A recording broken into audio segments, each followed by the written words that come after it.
سورہ یوسف کی آیت نمبر 58 سورہ یوسف کا 8واں رکوع اور 13ویں پارے کا دوسرا رکوع۔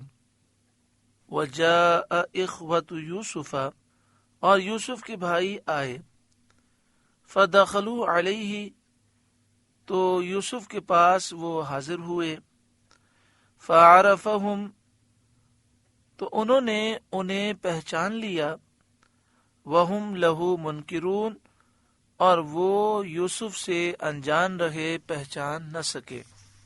حضرت یوسف علیہ السلام نے انہیں دیکھتے ہی پہچان لیا، لیکن آپ کے جو 10 بھائی، بنیامین کے علاوہ 10 بھائی غلہ لینے کے لیے حضرت یوسف علیہ السلام کی خدمت میں آئے تھے، وہ آپ کو نہ پہچان سکے۔ حضرت صدر الافاضل مولانا نعیم الدین مراد آبادی علیہ رحمہ فرماتے ہیں، کیونکہ حضرت یوسف علیہ السلام کو کنویں میں ڈالنے سے اب تک 40 سال کا طویل زمانہ گزر چکا تھا،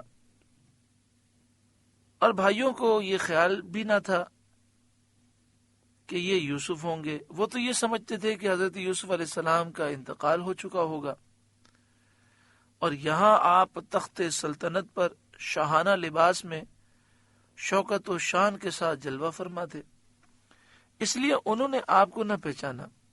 آپ سے عبرانی زبان میں گفتگو کی، آپ نے بھی اسی زبان میں جواب دیا۔ آپ نے فرمایا تم لوگ کون ہو؟ انہوں نے عرض کیا ہم شام کے رہنے والے ہیں، جس مصیبت میں دنیا مبتلا ہے اسی میں ہم بھی ہیں، آپ سے غلہ خریدنے آئے ہیں۔ آپ نے فرمایا کہیں تم جاسوس تو نہیں ہو؟ انہوں نے کہا ہم اللہ کی قسم کھاتے ہیں ہم جاسوس نہیں ہیں، ہم سب بھائی ہیں، ایک باپ کی اولاد ہیں، ہمارے والد بہت بزرگ معمر صدیق ہیں، اور ان کا نام نامی حضرت یعقوب علیہ السلام ہے، وہ اللہ کے نبی ہیں۔ آپ نے فرمایا تم کتنے بھائی ہو؟ کہنے لگے ہم تھے تو 12 بھائی، مگر ایک بھائی ہمارا ہمارے ساتھ جنگل گیا تھا، ہلاک ہو گیا، اور وہ والد صاحب کو ہم سب سے زیادہ پیارا تھا۔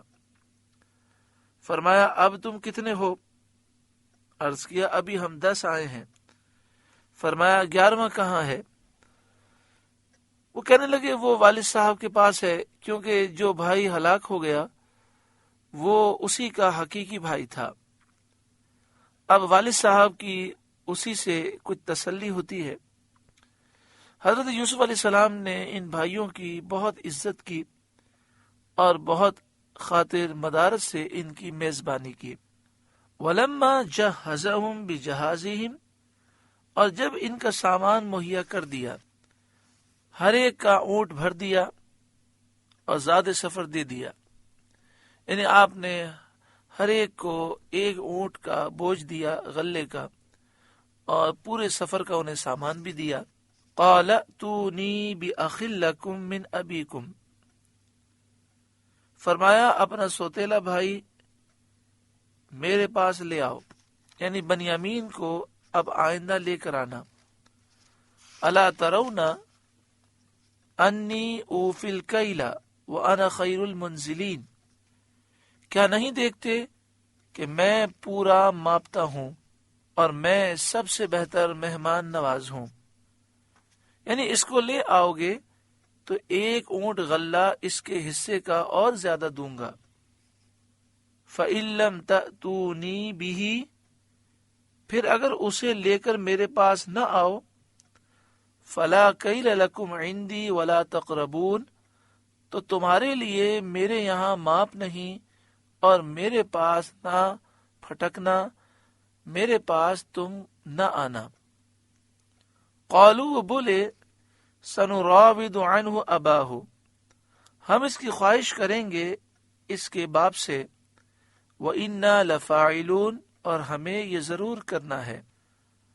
وَقَالَ لِفِتْيَانِهِ جَعَلُوا بِضَاعَتَهُمْ فِي رِحَالِهِمْ، اور یوسف نے اپنے غلاموں سے کہا کہ ان کی پونجی، ان کی رقم ان کے سامان میں رکھ دو، ان کے کجاووں میں رکھ دو۔ لعلهم يعرفونها اذا انقلبوا الى اهلهم، شاید وہ اسے پہچانے جب اپنے گھر کی طرف لوٹ کر جائیں. لعلهم يرجعون، شاید وہ واپس آئیں. یعنی جو انہوں نے قیمت میں رقم دی تھی وہ ان کے سامان میں دوبارہ رکھ دو، تاکہ جب وہ اپنا سامان کھولیں تو اپنی پونجی انہیں مل جائے اور قحط کے زمانے میں انہیں کام آئے، وہ اسے استعمال کریں. اور پوشیدہ طور پر ان کے پاس یہ رقم پہنچ جائے تاکہ انہیں لینے میں شرم بھی نہ آئے، اور یہ کرم اور یہ احسان دوبارہ آنے کے لیے ان کی رغبت کا باعث ہو. یعنی انہیں یہ خیال گزرے کہ بادشاہ نے اتنا کرم کیا ہے، اب بادشاہ نے کہا ہے کہ واپس آنا، بھائی کو لے کر آنا، تو اس کرم کی وجہ سے، یہ مروت کی وجہ سے اپنے بھائی کو لے کر بادشاہ کے پاس واپس آئے. دوسری بات یہ کہ جب وہ اس رقم کو دیکھیں گے تو ضرور یہ سوچیں گے کہ یہ ہو سکتا ہے بادشاہ نے غلطی میں رکھ دی ہو، یا ہو سکتا ہے بادشاہ نے ہمیں تحفہ دیا ہو، تو یہ رقم کے متعلق پوچھنے کے لیے واپس ضرور آئیں گے.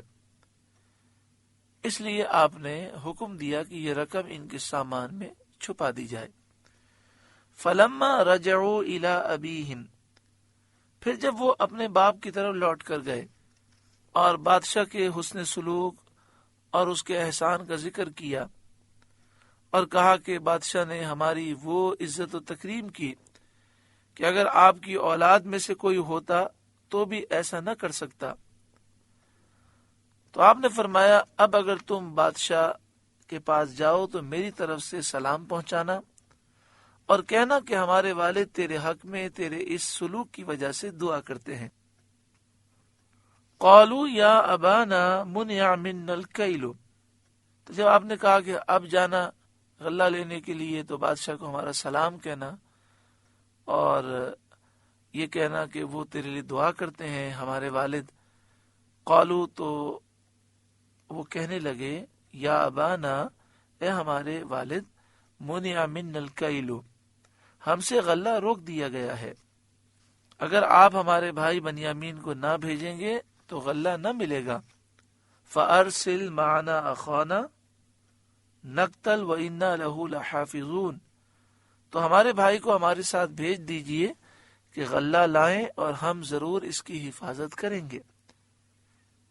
قال هل آمنكم عليه الا كما امنتكم على اخيه من قبل،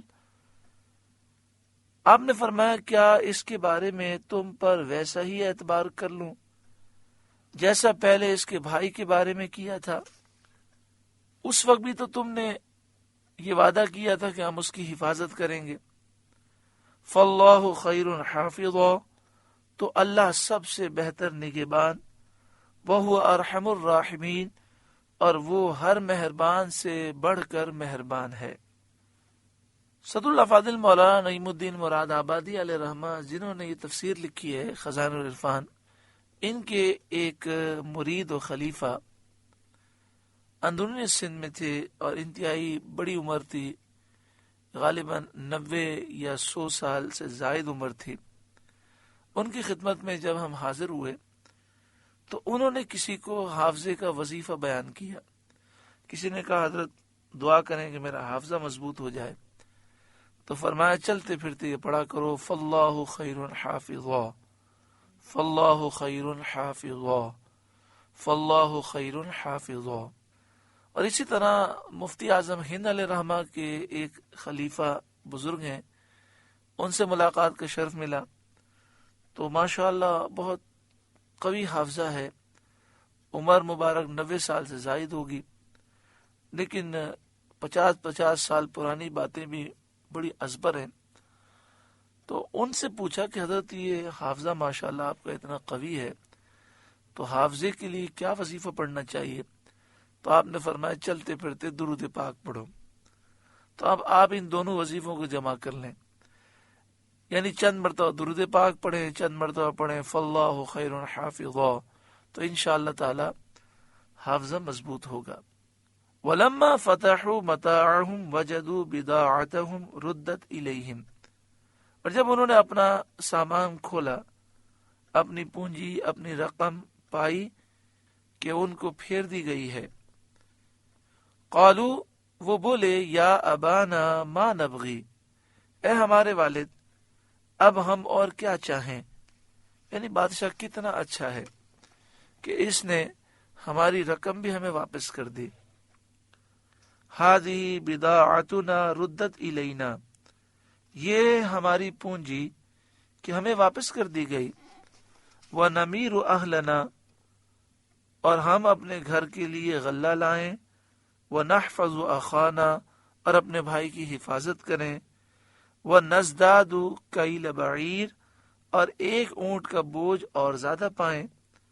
ذالک کیل یسیر، یہ دینا بادشاہ کے سامنے کچھ نہیں، کیونکہ اس نے اس سے زیادہ احسان کیے ہیں، تو ہم اگر بنیامین کو لے جائیں گے تو ہمیں 10 اونٹوں کا بوجھ نہیں بلکہ 11 اونٹوں کے بوجھ کے برابر غلہ ملے گا۔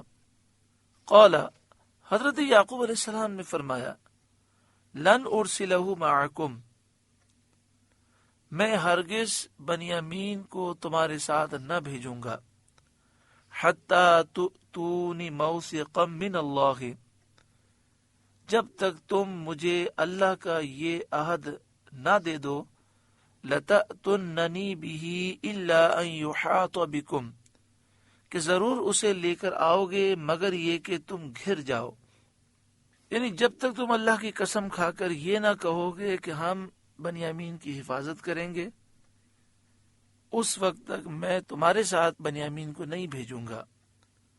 ہاں، اگر اسے واپس لانا تمہاری طاقت سے باہر ہو جائے تو پھر الگ بات ہے۔ فلما آتوا موثقہم، پھر جب انہوں نے یعقوب کو عہد دے دیا، قال اللہ علی ما نقول وکیل، یعقوب نے کہا اللہ کا ذمہ ہے ان باتوں پر جو ہم کہہ رہے ہیں، یعنی سارے بھائیوں نے قسم کھائی کہ ہم وعدہ کرتے ہیں کہ بنیامین کی حفاظت کریں گے اور اسے واپس لائیں گے۔ وقال یا بنی لا تدخلوا من باب واحد، اور یعقوب نے فرمایا اے میرے بیٹوں ایک دروازے سے داخل نہ ہونا، وادخلوا من ابواب متفرقہ، الگ الگ دروازوں سے جانا، یعنی جب تم مصر میں داخل ہونے لگو تو ایک دروازے سے داخل نہ ہونا، الگ الگ دروازوں سے داخل ہونا، تاکہ تم نظر بد سے محفوظ رہو۔ بخاری و مسلم کی حدیث میں ہے کہ نظر حق ہے، یعنی نظر بد لگتی ہے، اس کا انکار نہیں کیا جا سکتا۔ پہلی مرتبہ حضرت یعقوب علیہ السلام نے یہ نہیں فرمایا تھا، اس لیے کہ اس وقت تک کوئی یہ نہ جانتا تھا کہ یہ سب بھائی ہیں اور ایک باپ کی اولاد ہیں، لیکن اب چونکہ لوگ جان چکے تھے اس لیے نظر بد لگ جانے کا احتمال تھا، اس واسطے آپ نے یہ فرمایا کہ الگ الگ دروازوں سے داخل ہونا۔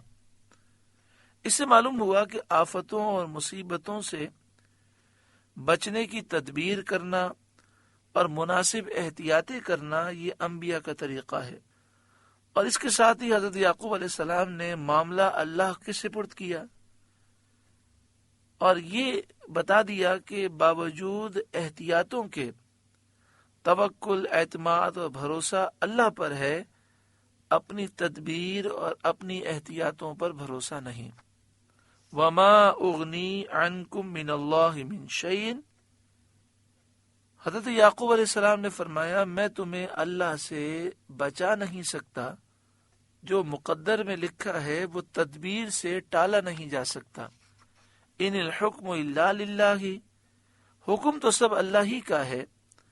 علیہ توکلت، میں نے اسی پر بھروسہ کیا۔ وعلیہ فلیتوکل المتوکلون، اور بھروسہ کرنے والوں کو اسی پر بھروسہ کرنا چاہیے۔ محترم پیارے بھائیوں اور بہنوں، انسان کو چاہیے کہ وہ بلا وجہ اپنی خوبیاں بیان نہ کرے، بلا وجہ اپنی نعمتوں کا اظہار نہ کرے، کہ اس سے نظر بد لگ جانے کا قوی اندیشہ ہوتا ہے۔ اس لیے انسان کو نمود و نمائش سے اور شوشہ سے بچنا چاہیے، اس سے انسان بسا اوقات برباد ہو جاتا ہے۔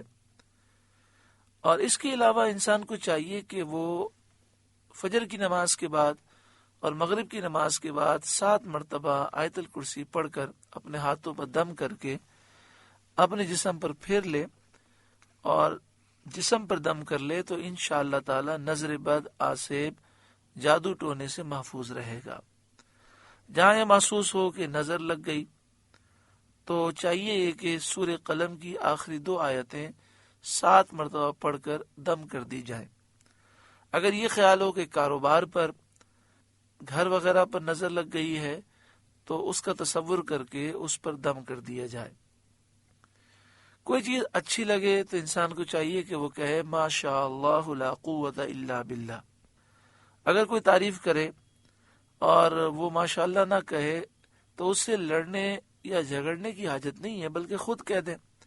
مثلا وہ کہے کہ آپ تو بہت اچھے لگ رہے ہیں، تو جواب میں کہ ما شاء اللہ لا قوت الا باللہ۔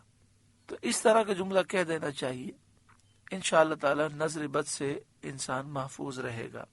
اللہ تبارک و تعالی ہمیں نظر بد سے، جادو ٹونے، آسیب سے، غرور و تکبر سے، دنیا اور مال کی ہوس، حرص اور لالچ سے محفوظ فرمائے۔ آگے ارشاد فرمایا وَلَمَّا دَخَلُوا مِنْ حَيْثُ أَمَرَهُمْ أَبُوهُمْ، اور جب وہ داخل ہوئے جہاں سے ان کے والد نے حکم دیا تھا، وہ شہر کے مختلف دروازوں سے داخل ہوئے۔ مَا كَانَ يُغْنِي عَنْهُمْ مِنَ اللَّهِ مِنْ شَيْءٍ، وہ کچھ انہیں اللہ سے بچا نہ سکتا، إِلَّا حَاجَةً فِي نَفْسِ يَعْقُوبَ قَضَاهَا، ہاں یعقوب کے جی کی خواہش تھی جو اس نے پوری کر لی۔ اس کے تحت مفسرین یہ فرماتے ہیں کہ انسان کو چاہیے کہ وہ تدابیر اختیار کرے۔ حضرت یعقوب علیہ السلام کی تعلیمات سے اور آپ کے عمل سے معلوم ہوا کہ انسان کو چاہیے کہ وہ اچھے سے اچھا کرنے کی کوشش کرے اور بہتر سے بہتر تدابیر اختیار کرے، مگر اس بات پر بھی یقین رکھے کہ جو تقدیر میں اٹل فیصلہ ہے وہ ضرور ہوگا، اور اللہ کی رضا پر راضی رہنا چاہیے۔ بھروسہ اپنی کوششوں تدابیر پر نہ ہو، بھروسہ اللہ تعالیٰ کی ذات پر ہو۔ وَإِنَّهُ لَذُو عِلْمٍ لِمَا عَلَّمْنَاهُ، اور بے شک وہ صاحب علم ہے ہمارے سکھائے سے، یعنی جو ہم نے انہیں علم دیا اس کی وجہ سے وہ صاحب علم ہے۔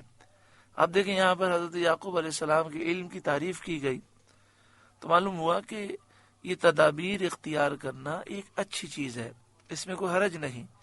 پھر یعقوب علیہ السلام نے اللہ تعالیٰ پہ بھروسہ کیا تو اس کی بھی تعریف ہوئی کہ انسان کو چاہیے کہ وہ اپنے اعمال، اپنی صلاحیتوں پہ بھروسہ نہ کرے، اللہ کی ذات پہ بھروسہ رکھے۔